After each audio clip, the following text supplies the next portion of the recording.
Okay, maybe it's working this.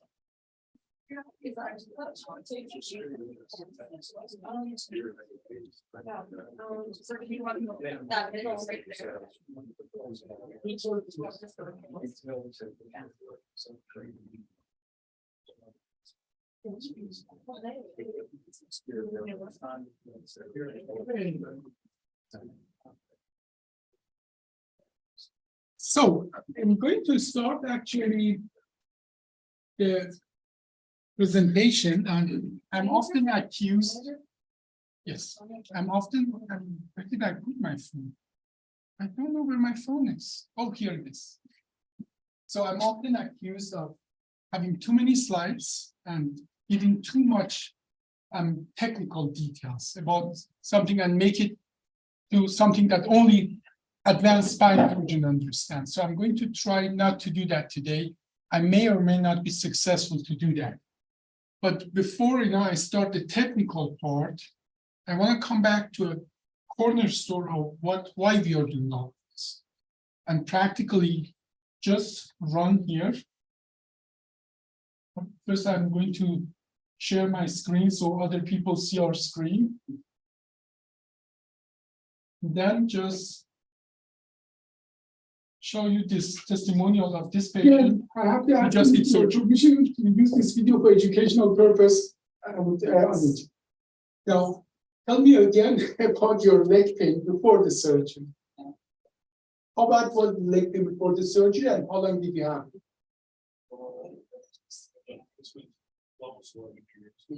11 years.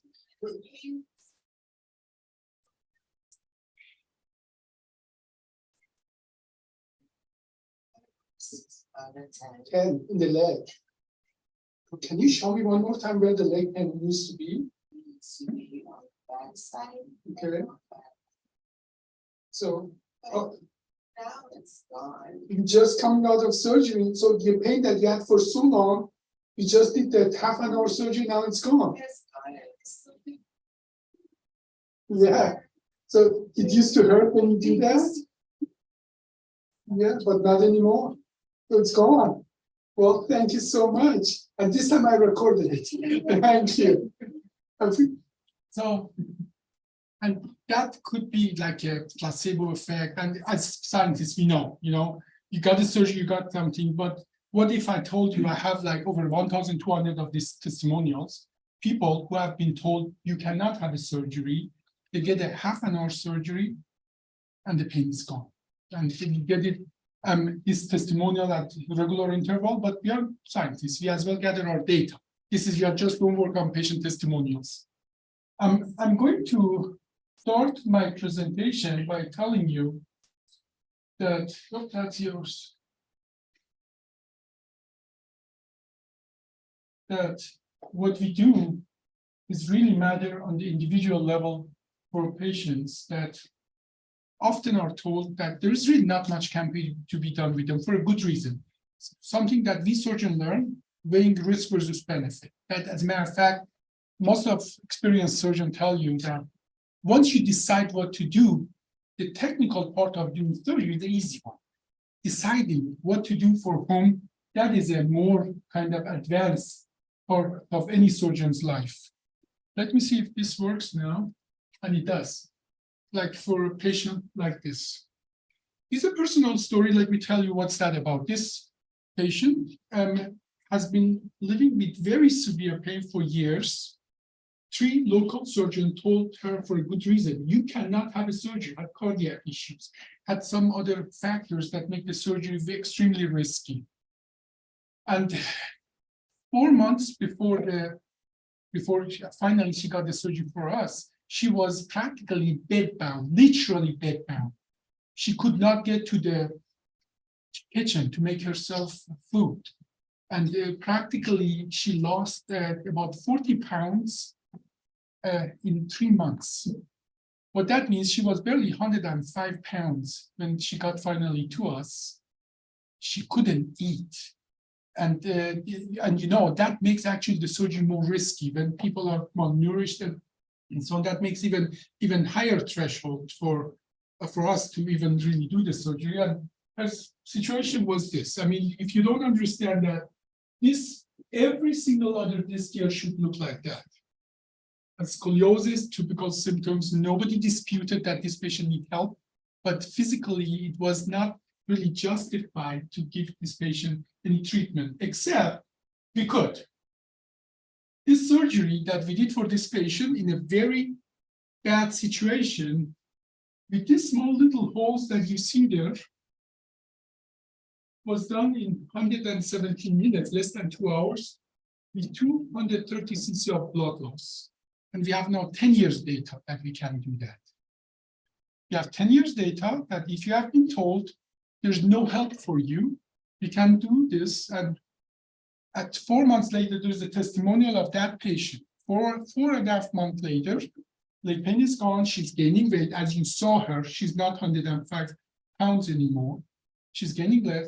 She was off narcotic 4 weeks after the surgery. Okay, so, and if you can provide this, you're in a different ball game of providing spine care. And why is it important? Actually, I could have stopped my presentation right now, right here, because that's all you need to know. We can provide this kind of help to people. For them, there is no help. Monica and I, we have been working there for 8 years, 6 years now, 5 years, and you see this patient, you see them post-op. They come and you see in their face how their life changes. Now,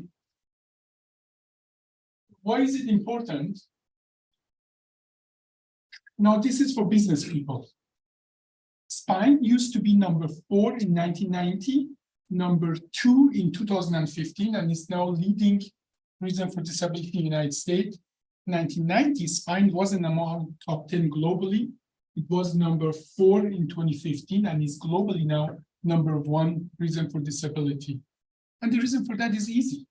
People are getting older. Where in Africa, they would live 12, 15, 20 years less than us. They're catching up with us. So globally, it's becoming a number 1 reason, not becoming, is number 1 reason for disability. And it's a big deal. A neurosurgeon, Dr. Nato, taught me to do aneurysm, big, important, devastating, surgeries that are technically very challenging.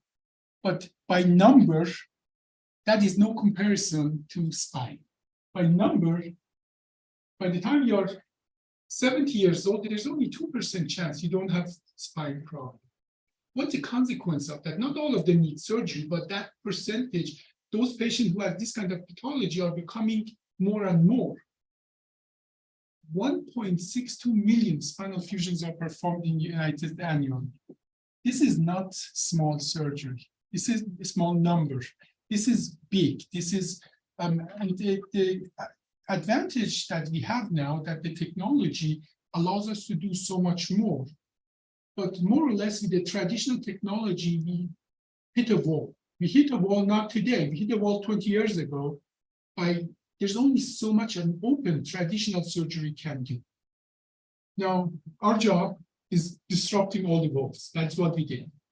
Now, the surgery that patient, the testimonial of that patient we just saw at the beginning of this is a 1-level fusion that we just did today morning. Some of you observed that surgery. We did that surgery in 28 minutes. That surgery, by recorded time in this town, in the university, and some other places, is being done in 4 to 7 hours. The same surgery that you observed today, we finished it skin to skin 27 minutes.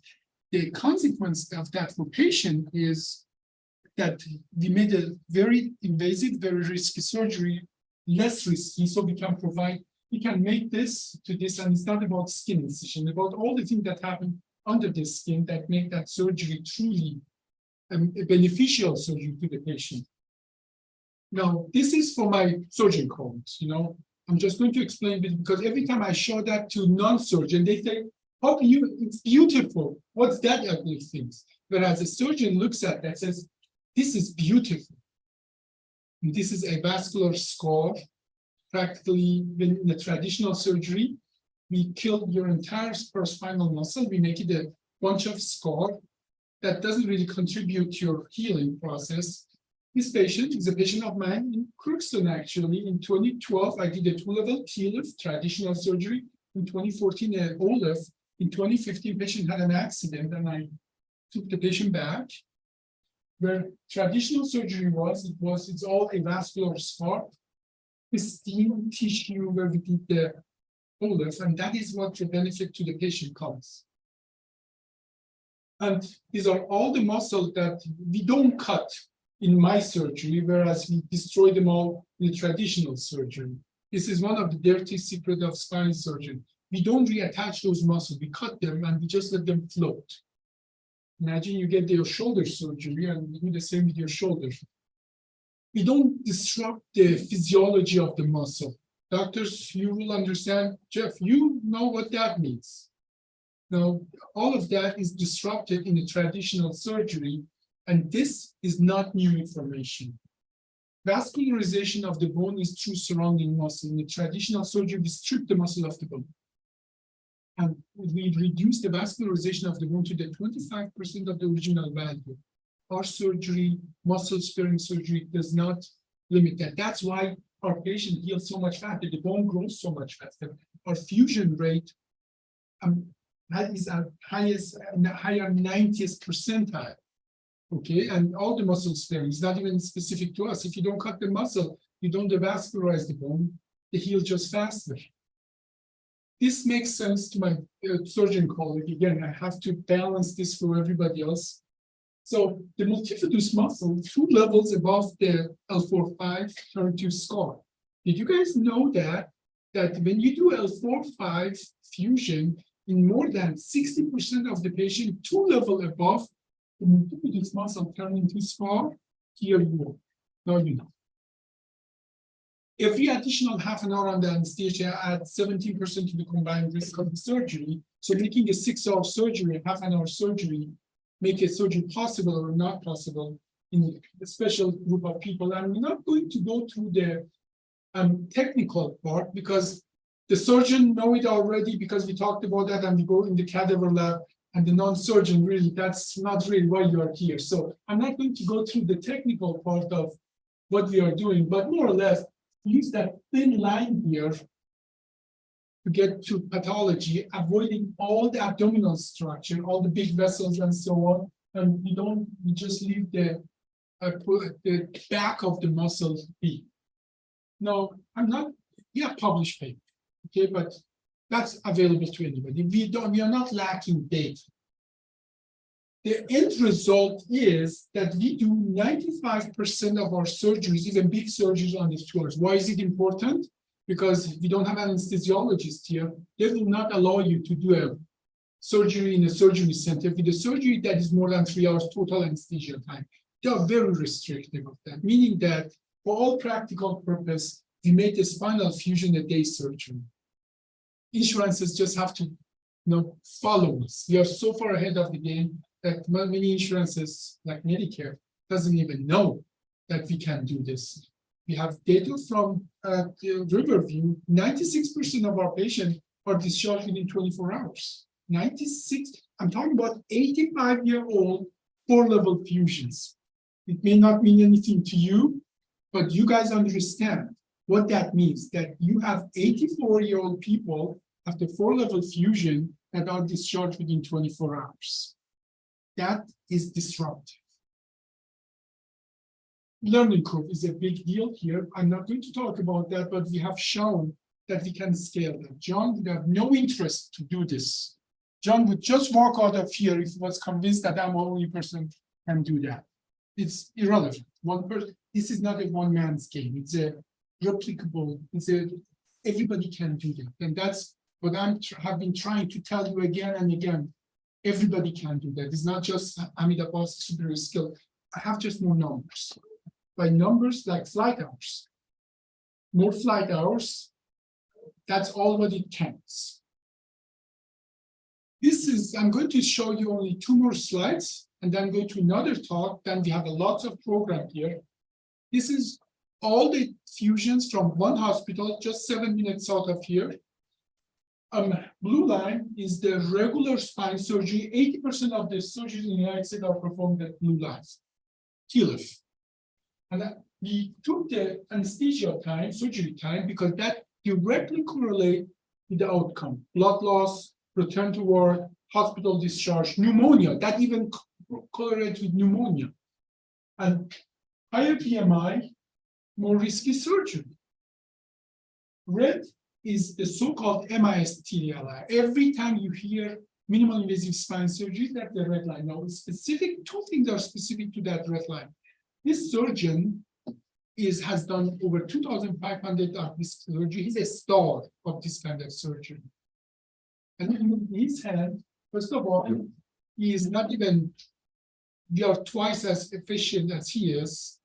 And BMI for 37, his surgery become more dangerous because he had to work through a bigger hole, deeper.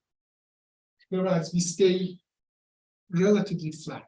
And the second study, we showed that even for complex cases, the high BMI is not anymore an impediment to get spine care. 96% of our patients are ambulating within the first 24 hours, so they can be discharged. Now, I'm not going to go through all the statistic and so on. You guys are smart enough to go and find the statistic yourself. Why do you need to hear it from me? I'm going to actually right now stop here, but just tell there is a hospital here that only we do surgery. The average discharge is 1.6 days, which is almost 1/2 to 1/3 of other hospitals in this region. I'm talking about big Mayo Clinic. People are canceling their surgery in Mayo Clinic to come to us. Because when Mayo tell them, you cannot have the surgery, they just come to us and they get their surgery. And this happening every other week, I have a patient like that. So we are disruptive. Now, you will hear later why that, you know, what else is going on that people don't know more about us, because many of you didn't know us until 6 months ago or until recently. I think you knew me probably a few years because of our social media, and that is thanks to my social media group. Where is Mrs.? She just walked out. She just walked. I wanted to give her a compliment, and she just walked out. So I'm going to stop here because this is like beating the dead horse. Okay, you watched today morning what we can do, and there are enough data out there. I want to talk a little about something that is important to me. I'm not going to go through the technical part, why we can do that, and how we are going to do that. Just you have watched it. I mean, Rand, you have all the data you need from your own hospital. That what I tell you we can do, that we can do. And the rest of you, some of you watched here, but there are enough data out there. So I'm going to go out of this and talk about another thing that I think going to make a huge impact on medical care of the musculoskeletal. I'm not going to go through all the presentation there, but I'm going to give you some sound bites. Now, let's say you know nothing about this musculoskeletal system, and you just want to make an impact on musculoskeletal. Take this message with you today, because this is going to have the highest impact on the musculoskeletal in the next 5 to 10 years, much more than spine, actually. Why is that? Why is it important? And I'm going to come back and tell you why we call it chameleon joint and miracle joint. If you do spine, you cannot get away from it. If you do business and you want to get into this business, this is what you know. This is the hidden gem. This is the uncut gem. But we are going to cut it for you. We are going to mount it on a ring, and we are going to make it a truly presentable thing for you. Now, we did one of these surgeries today. You guys were there. Can you tell me, you know, for the people who weren't there, how long it took us to do that surgery?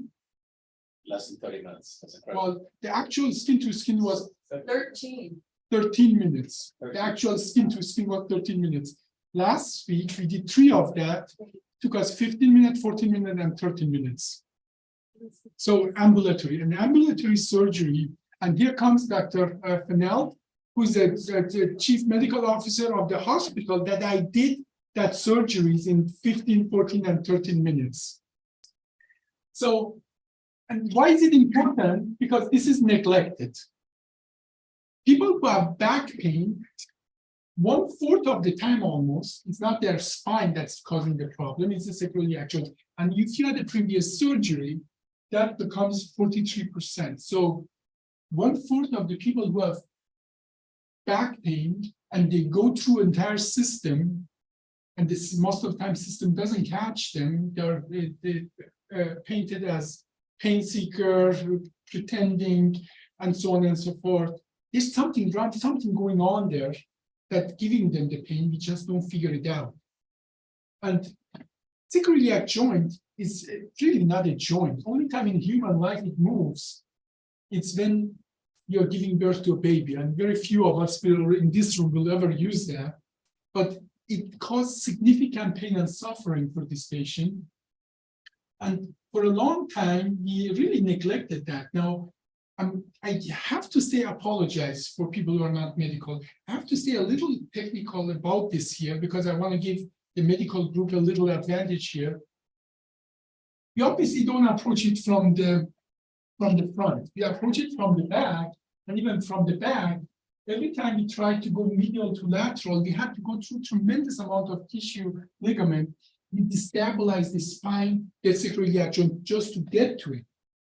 In the last, and I'm not going to go through the anatomy of it, and I'm not going to we will talk about how to understand the films and so on. I want to be fast here, but we finally figured it out how to do it.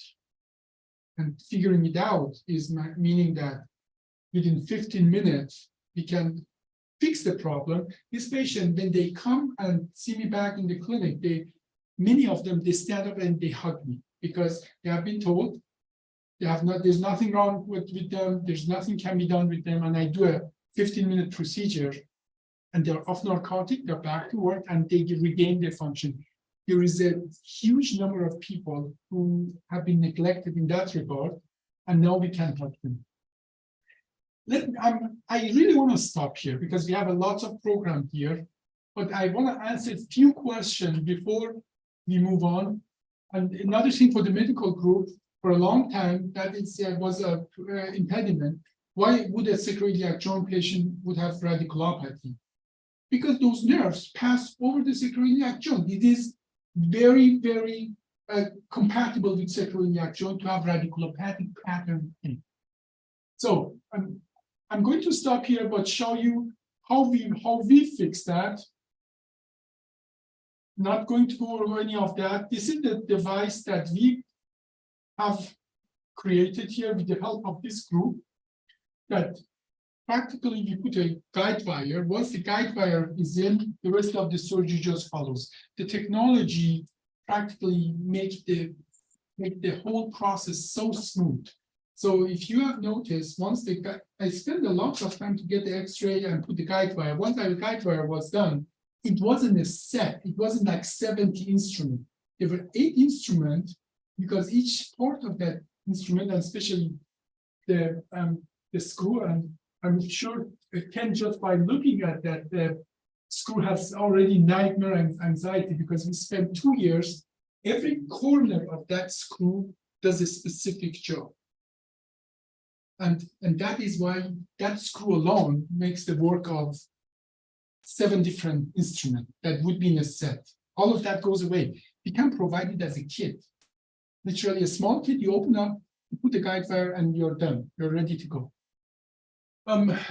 Not going to go through the process, but this is the end result. I'm going to stop here, and I'm going to, and we are with what we do right now. By all estimates, we are 7 to 10 years ahead of the schedule, based on what is out there. We are definitely 5 to 10 years ahead of anybody who says they do MIS spine. When they say it's not possible, that's where we're coming. We are ahead of them, but they will catch up with us. But by the time they catch up with us, we will be 10 years forward.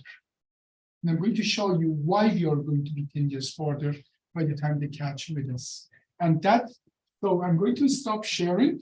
I'm going to actually record it still, but not on a private thing, not podcast every place, because things that he wants to talk about has to stay private.